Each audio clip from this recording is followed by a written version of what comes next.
Hello, I just wanted to say something. I put it up last year in writing, but I don't really think you benefited from it being in writing. I just wanted to say something.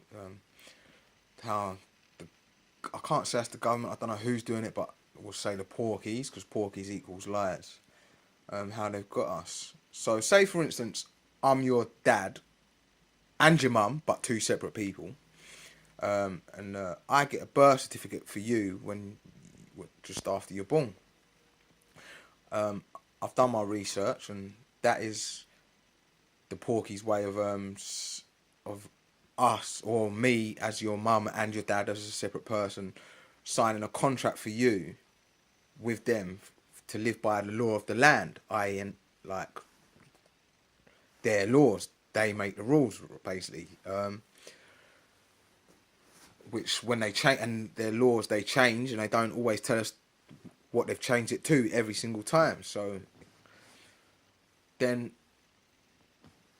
that that's the contract for the birth certificate. When I was young, when you got to 16 years of age, that was the second part of the contract.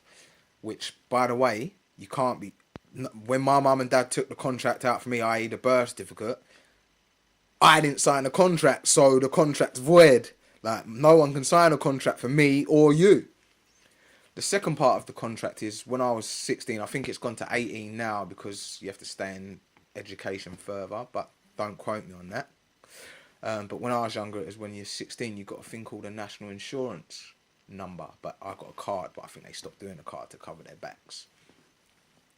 That's the second part of the contract from the birth certificate, reminding I didn't sign the contract, nor did you, that when you reach 16 years of age and over, back then it might be 18 now, is that the national insurance card is the second part of the contract of when you go to work that I agree for them to tax me, even though I didn't sign the contract. My mum and dad did, and that's void. If you get what I mean. So I'm gonna keep it short and sweet. If you want to find out more, inbox me and I'll try and find up the paperwork that I had and show you. Thanks for listening. Sorry if I bored you. Corkies.